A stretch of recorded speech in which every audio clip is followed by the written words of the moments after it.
कभी कभी लगता है कि किसी ने सही कहा था कि अगर आपको ऊंचाई पर पहुंचना है तो सिर्फ मेहनत काफी नहीं है, आपको अपने सीनियर्स का फेवरेट भी होना पड़ेगा, वरना आप ऋतुराज गायकवाड़ बन जाओगे। जी हाँ, वही ऋतुराज गायकवाड़ जो अगर आप परफॉर्मेंस की तरफ देखोगे तो आपको लगेगा कि यार इससे बेहतर क्या हो सकता है। आप लेजेंड से और एक्सपर्ट के मुंह से सुनोगे तो वो कहेंगे ये फ्यूचर स्टार है, लेकिन जब टीम का अनाउंसमेंट होता है तो ऐसा लगता है कोई फेवरेट है जो जगह लेकर बैठा है। मतलब ऋतुराज गायकवाड़ वो खिलाड़ी है जो फिलहाल आईसीसी की रैंकिंग में 8th नंबर पर है, लेकिन उसको टीम में जगह नहीं मिलती है। ऋतुराज गायकवाड़ वो खिलाड़ी है जो 60 के एवरेज से खेलता है, लेकिन फिर भी उसको टीम में जगह नहीं मिलती है। जिम्बाब्वे सीरीज में आता है, वहां पर लोग कहते हैं कि जी यहां देखने में मजा आएगा, ये आपको विराट कोहली का रिप्लेसमेंट बनकर दिखाएगा और कुछ इस तरह से खेलता भी है, लेकिन उसको जगह नहीं मिलती है। क्यों? क्योंकि शुभमन गिल, जिनकी प्लेइंग स्टाइल थोड़ी सी ओडीआई टाइप की है, जिनकी टी20 पर काफी बार सवाल उठे हैं, जिनको अभी कैप्टन बनाकर भेजा गया तब भी सवाल उठे कि जी कैप्टन किस बेसिस से बनाया। मतलब आप सोचो कि अभी एक हफ्ते पहले ऋतुराज गायकवाड़ और शुभमन गिल के बीच में ये सवाल उठ रहे थे कि ऋतुराज को जब जब कप्तानी करने का मौका मिला है तब तब उन्होंने कुछ जबरदस्त करके दिखाया, और शुभमन गिल को जब मिला है तो ऐसा लगा है कि वो सेल्फिश टाइप के कैप्टन दिखे। आज फिलहाल टीम अनाउंस होने के बाद हर तरफ से बात यही हो रही है कि ऐसा लग रहा है टीम को जरूरत ऋतुराज की थी, लेकिन जो सीनियर्स हैं उनके फेवरेट शुभमन गिल ने जगह बना ली। मतलब काफी लोग कह रहे हैं कि यार इस टीम में कैसे गिल की जगह बन रही है समझ में नहीं आ रहा। इस टीम में आपने संजू सैमसन को नहीं लिया, इस टीम में आपने जो वो ऋतुराज गायकवाड़ जिसके लास्ट 7 इनिंग्स आप देखेंगे तो आपके सारे मेन प्लेयर्स में से वो सबसे ऊपर दिखेगा।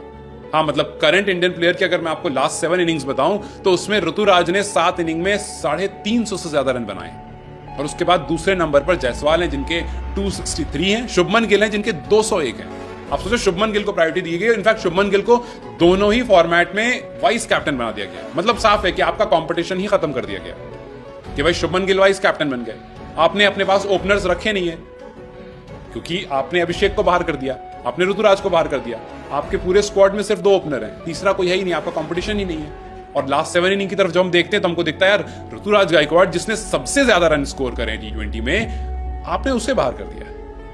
फिर उसके बाद जायसवाल आते हैं, फिर शुभमन आते हैं, और उसके बाद जाकर के कहीं सूर्य कुमार यादव, शिवम दुबे, रिंकू सिंह, पंत, सैमसन, अक्षर, मतलब आप जिसका भी नाम लो, फिलहाल एक्टिव प्लेयर्स में टी20 में सबसे ज्यादा रन लास्ट 7 इनिंग्स में ऋतुराज के पास है। तो जो उनकी पहली प्रायोरिटी होनी चाहिए आपने उनको निकालकर बाहर कर दिया।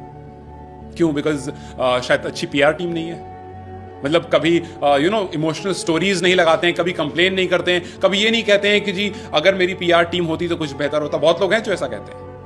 मतलब गौतम गंभीर के आने का इंतजार था और सभी को यह था कि गौतम गंभीर आने के बाद टीम में कुछ जबरदस्त एंट्री होगी, टीम में उसकी एंट्री होगी जो डिजर्व करता है, उसकी एंट्री नहीं होगी जो बस फेवरेट है। अब यहां पर 2 ही बात हो सकती है, चाहे तो गौतम गंभीर अभी भी सेटल नहीं हुए और अभी भी उनको ये नहीं पता है कि जी किस तरह से चीजों को अपने हाथ में लेना है, और जो फेवरेट्स हैं वो बाहर हों, और या तो फिर ऋतुराज गायकवाड़ की जो पारी है वो शायद एनफ नहीं दिख रही है अभी।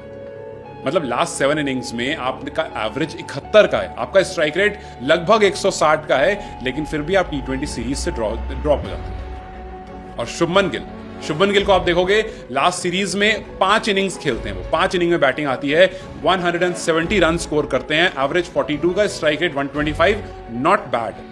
लेकिन वही उनके कंपटीशन की तरफ नजर डालते हो, सिर्फ 3 इनिंग ऋतुराज ने खेली है, 133 रन, एवरेज उनसे बेहतर 66 का, और स्ट्राइक रेट उनसे बेहतर लगभग 160 की। आप करंट फॉर्म के बेसिस पर प्लेयर्स को पिक करते हो, लेकिन आप इनको पिक नहीं कर रहे हो। इनकी टीम आईपीएल में ज्यादा बेहतरीन परफॉर्म कर रही थी कंपेयर टू गुजरात टाइटंस, लेकिन फिर भी आप इनको लेकर नहीं गए। आपने शुभमन गिल को वाइस कैप्टन बना दिया जो कि अभी टी20 वर्ल्ड कप के स्क्वाड में भी नहीं थे। खैर, ऋतुराज के ना सिलेक्ट होने पर बहुत सारे सवाल हैं, और बहुत सारे ऐसे खिलाड़ी जिनको सिलेक्ट किया गया उनके ऊपर सवाल हैं, जैसे रियान पराग को ओडीआई में, रियान पराग ने ऐसा क्या किया कि उनको ओडीआई में सिलेक्शन हो जाए। हर्षित राणा को केकेआर का कोटा लग गया, वो ओडीआई में आ गए, और नुकसान हुआ तो ऋतुराज गायकवाड़ का। क्या आपको भी लगता है कि टी20 में ऋतुराज गायकवाड़ जो है अपनी जगह डिजर्व करते थे? लोग तो कह रहे थे ओडीआई और टी20 दोनों फॉर्मेट खिलाना चाहिए इस खिलाड़ी को, लेकिन फिलहाल तो इसको जगह भी नहीं मिली है। खैर, आप ऋतुराज के एक्सक्लूजन को किस तरह से देखते हैं मुझे कमेंट सेक्शन में जरूर बताएं। वीडियो अगर पसंद आई हो तो लाइक और शेयर जरूर करें।